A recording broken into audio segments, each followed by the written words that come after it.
Hello दोस्तों। आज का टॉपिक है आंग्ल और मराठा का युद्ध, जो हर बार आपके एग्जाम में एक तो क्वेश्चन आता है साथियों। मेरा नाम अनिल कुमार चौहान है और आपका स्वागत है सक्सेस नोट्स क्लास में साथियों। और आंग्ल मराठा का युद्ध मुख्य रूप से तीन ही हुए थे और उसका परिणाम क्या हो गया? मराठा साम्राज्य पूरी तरह से नष्ट हो गया था साथियों। आज अपन उसके बारे में सब कुछ देखने वाले हैं साथियों। सबसे पहले देखते हैं इसकी पृष्ठभूमि के बारे में देखने वाले हैं। क्या कारण है मराठा और अंग्रेजों का युद्ध हुआ था साथियों। और ये कहानी शुरू होती है 1773 में। एक व्यक्ति होता है रघुनाथ राव, जो आप नीचे स्क्रीन में देख सकते हो। इसने क्या कर दिया, अपने भतीज नारायण की हत्या कर देता है। फिर ये पेशवा बन जाता है। पेशवा किसमें होता है? मराठों में एक ऊंचा पद होता है जो पेशवा बन जाता है। अब पेशवा कौन सा बन गया है? रघुनाथ बन गया है, जो किसकी हत्या करता है? नारायण की हत्या कर देता है। फिर नारायण का एक बेटा होता है माधवराव और उसके नानाजी होते हैं फड़कबिस, और उसकी मदद से ये पुनः राजगद्दी पर बैठ जाता है। यानी कि अब पेशवा कौन सा बन गया? माधवराव नारायण द्वितीय बन गया है साथियों। अब इसे क्या होगा? रघुनाथ बड़ा ही नाराज हो जाता है। फिर उनकी गद्दी वगैरह छीन गई थी। फिर ये रोते हुए अंग्रेजों के पास में चला जाता है कि आप मेरी मदद कीजिए। और इस प्रकार पहली बार मराठा और अंग्रेज दोनों एक साथ एक टेबल पर बैठते हैं और एक संधि करते हैं। सूरत की संधि करते हैं। किसके बीच में हो रही है? रघुनाथ और अंग्रेजों के बीच में हो रही है। अब इसमें क्या क्या बातें चलती है वो मैं आपको बता रहा हूँ। सबसे पहले देखते हैं संधि कब हुई थी। 1775 में हुई थी साथियों। इसमें दो ही बातें होती है। पहली बात यही होती है कि अंग्रेज कहते हैं हम आपको 2500 सैनिकों की टुकड़ी देंगे और जिसे आपको राजगद्दी मिल जाएगी। और आपको केवल इतना ही करना है कि आपको दो क्षेत्र सलेट और बसीन जो हमें देने का वादा करते हैं। इस प्रकार से ये दो बातें होती हैं साथियों। अब देख लेते हैं प्रथम मराठा आंग्ल युद्ध के बारे में देख लेते हैं। और इनका समय काल हो जाता है 1775 से लगा के 1742 हो जाएगा। और ये युद्ध अंग्रेजों के द्वारा रघुनाथ को पेशवा बनाने के लिए प्रारंभ हुआ था साथियों। और ये युद्ध 1773 में एक पुलंदर संधि के द्वारा जारी होता है। ध्यान रखना, एक पुलंदर संधि होती है और एक सूरत की संधि होती है। सूरत की संधि 75 में हुई थी और पुलंदर की संधि 76 में हुई थी साथियों। लेकिन पुलंदर की संधि के उपरांत अंग्रेजों ने इस संधि को मानने के लिए मना कर देते हैं और सन 1775 में सूरत की संधि के लिए दोबारा से युद्ध जारी रखते हैं साथियों। यानी कि अब विवाद चल रहा है सूरत की संधि और पुलंदर की संधि, जिसके तहत ये दोबारा युद्ध जारी होता है। और अंग्रेजों का नेतृत्व कर रहा था कर्नल किडिंग, कर्नल अष्टंग, कर्नल एक्तस तथा कर्नल काकब्रिश। ये वगैरह सारे वगैरह इनकी अगुवाई कर रहे थे। और उसके समय बंगाल के गवर्नर थे वारेंग हेस्टिंग थे साथियों। इस प्रकार से युद्ध चल रहा था और मराठा का नेतृत्व कर रहा था सिंधिया कर रहा था और होलकर कर रहा था साथियों। और अंत है ये युद्ध सालीबारी के संधि के तहत ये समाप्त होता है साथियों। वेरी इंपॉर्टेंट है। प्रथम आंग्ल मराठा के बाद में एक सालीबार की संधि होती है साथियों। वो होती है 1742 में होती है साथियों। अब देख लेते हैं इस संधि में क्या क्या होता है। और इसके तहत रघुनाथ को अंग्रेजी के द्वारा कभी भी मदद की नहीं की जाएगी और 25,000 रुपये वार्षिक पेंशन की स्वीकृति दी जाती है।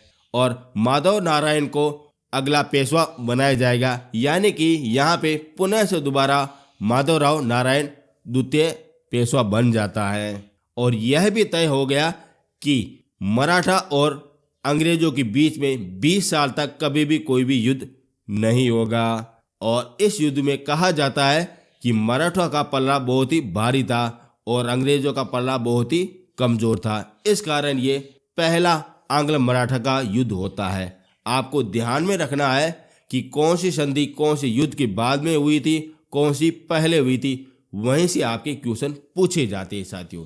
जैसे कि सूरत की संधि प्रथम आंग्ल मराठा का युद्ध से पहले हुई थी और युद्ध के समय हुई थी पुलंदर की संधि हुई थी, और युद्ध के बाद में हुई थी सालीबार की संधि हुई थी साथियों। इस प्रकार से आपको सभी संधियां अच्छी तरह से याद में होनी चाहिए साथियों। अब चलते हैं आगे। अब देख लेते हैं द्वितीय आंग्ल मराठा का युद्ध, और ये होता है 1803 से लगा के 1806 तक होता है साथियों। जब घर का कोई मुखिया वगैरह मृत्यु हो जाती है तब क्या होता है, घर में अलग अलग भाग होना, डिवाइड हो जाता है। जैसे अपने 1800 में नानक फड़कविश की मृत्यु हो जाती है, तब मराठा साम्राज्य अलग अलग सत्ता में डिवाइड हो जाता है। जैसे होता है मराठा पेशवा, सिंधिया, गायकवाड़, होलकर और भोसले, ये कुल इन भागों में डिवाइड हो जाते हैं। पेशवा का मतलब होता है पूना हो जाएगा, सिंधिया का मतलब ग्वालियर हो जाएगा, गायकवाड़ का मतलब हो जाएगा बड़ौदा हो जाएगा, और होलकर का मतलब इंदौर हो जाएगा, और भोसले का मतलब नागपुर हो जाएगा। इस प्रकार से ये अलग अलग राज्यों में डिवाइड हो रहे थे साथियों। और ये डिवाइड तो हो रहे थे, लेकिन साथ साथ में युद्ध भी चल रहे थे। जैसे कोई होलकर और पेशवा के बीच में युद्ध होना बिल्कुल आम बात चल रही थी। ऐसे ये समय काल चल रहा था। और बात यहाँ पे चेंज होती है जब होलकर ने बीजाराव द्वितीय को हटा के विनायक राय को पुणे की गद्दी दे देते हैं, उसमें मदद करते हैं। तब नाराज कौन सा हो जाता है, बीजाराव द्वितीय हो जाता है, और अपने पिता की भ्रांति ये अंग्रेजों से मदद लेने के लिए चले जाते हैं। जब अंग्रेज पुनः ये वापस आ जाते हैं और एक संधि करते हैं, बिसन की संधि करते हैं, और उसके तहत ये द्वितीय आंग्ल मराठा का युद्ध होता है साथियों। सबसे पहले देखते हैं बिसन की संधि देखते हैं। वेरी इंपॉर्टेंट है, आपके संधि के आधार पर क्वेश्चन पूछे जाते हैं। मैं आपको फिर से कह रहा हूँ, कौन सी संधि कौन से युद्ध के पहले हुई है, कौन सी बाद में हुई है, वो आपको अच्छी तरह से याद में होनी चाहिए साथियों। अब देख लेते हैं बिसन की संधि के बारे में देख लेते हैं साथियों। ये हो जाएगी अपन बिसन की संधि हो जाएगी, और ये होती है 1802 में होती है साथियों। और इसके तहत बीजाराव द्वितीय लॉर्ड वेलेजली की सहायक संधि को स्वीकार कर लेता है। सहायक संधि का जनक किसे कहते हैं, वेलेजली को कहा जाता है। और इसके मराठा में स्वीकार करने वाला पहला शासक कौन सा हो जाएगा, बीजाराव द्वितीय हो जाएगा। अब अपन इसकी कुछ वगैरह शर्तें देख लेते हैं, और जिसके तहत ये क्या इसको फायदा होता है, क्या घाटा होता है, वो भी अपन वगैरह देख लेते हैं।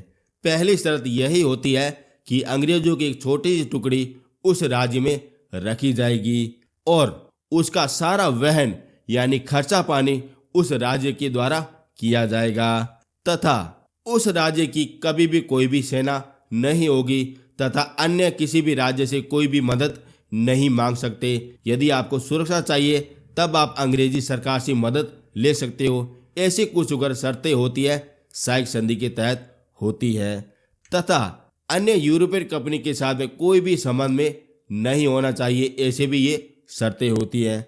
और साथ साथ में सूरत नगर भी अंग्रेजों को देना चाहिए। ऐसे कुछ उग्र बातें वगैरह चल रही थी, और ये सारे कुछ उग्र बातें वगैरह सारे बीजापुर द्वितीय मान रहा था और अपनी गद्दी के लिए आह्वान कर रहा था। इस कारण ये अंग्रेज मान चले जाते हैं। फिर से अंग्रेज वापस आते हैं और फिर से ये युद्ध होते हैं। जब नानक फड़कविश को अपने जीवन काल में सहायक संधि के पीछे जितने भी जो राज छिपे हुए थे वो सभी इनको पता था। इस कारण कभी भी मराठा के शासन काल में कभी भी सहायक संधि को स्वीकारा नहीं गया था। अब यहाँ पे सहायक संधि को स्वीकारा गया था, इस कारण उसके अस्तित्व को खतरा आ गया था। जब सारे मराठा एक साथ होके इसका विद्रोह करने लगते हैं, और यहीं से द्वितीय आंग्ल मराठा का युद्ध प्रारंभ होता है, और जिसका नेतृत्व करता है वेलेजली अंग्रेजों का नेतृत्व करता है, और मराठा की तरफ से विभिन्न सरदार करते हैं साथियों। वेरी इंपॉर्टेंट है, अंग्रेजों का नेतृत्व कौन सा कर रहा था, लॉर्ड वेलेजली कर रहा था, और मराठों का नेतृत्व कर रहा था विभिन्न सरदार कर रहे थे। लेकिन इसमें पलड़ा भारी होता है अंग्रेजों का होता है, क्योंकि मराठों को हारने का कारण यही मिलता है एकता में कमी। और एक दूसरे के बीच में अंतःकलह का कारण मिलता है। जैसा कि मैंने आपको बता दिया था, ये अपने 5 भागों में डिवाइड हो गए थे। इसमें कुछ ना कुछ तो कलह तो मिलती है, उसके कारण ये हारने का कारण मिलता है। और आखिरकार बीजाराव द्वितीय को पेशवा की गद्दी वापस मिल जाती है और यह युद्ध 1806 में राजपुरी घाट संधि के बाद में ये समाप्त हो जाता है। ये युद्ध आपके लिए बड़ा ही इम्पोर्टेंट है। अब आपको पता होना चाहिए कौन से युद्ध के बाद में कौन सी संधि होती है, किससे पहले हुई या बाद में हुई, वो आपको अच्छी तरह से याद में होनी चाहिए। और इसी के साथ ये आपका दूसरा आंग्ल मराठा युद्ध समाप्त हो गया। अब अपन देख लेते हैं तीसरा आंग्ल मराठा का युद्ध, जहां से आपके क्वेश्चन पूछे जाते हैं। और ये शुरू हुआ था 1817 से लगा के 1818 तक होता है, जिसमें मराठा साम्राज्य पूरी तरह से समाप्त हो जाता है। उसके बारे में अपन देख लेते हैं साथियों। और इस समय मराठा काफी कमजोर हो चुके थे और अंग्रेज सिर्फ एक बहाना ढूंढ रहे थे युद्ध करने के लिए। फिर उनको एक छोटा सा बहाना मिल जाता है जब गायकवाड़ का राजदूत की हत्या पेशवा के द्वारा की जाती है, और वहीं से ये आंग्ल मराठा का युद्ध प्रारंभ हो जाता है साथियों। यानी कि अंग्रेज को एक मौका चाहिए था ये मराठा साम्राज्य को पूरी तरह से बर्बाद करने का, और वो बहाना मिल जाता है गायकवाड़ के दूत को हत्या करने पर मिल जाता है। इस कारण ये युद्ध प्रारंभ हो जाता है। और इस युद्ध में अंग्रेजों का नेतृत्व कर रहा था वारेन हेस्टिंग कर रहा था, और मराठों की तरफ से बीजाराव द्वितीय कर रहा था। ध्यान रखना, बीजाराव वही हो जाएंगे जो अंग्रेजों की साइक संधि को मंजूर करता है, वह हो जाएंगे। बड़ा खतरनाक युद्ध होता है जिसमें अंग्रेज अच्छी तरह से जीत जाते हैं और मराठा बुरी तरह से हार जाते हैं।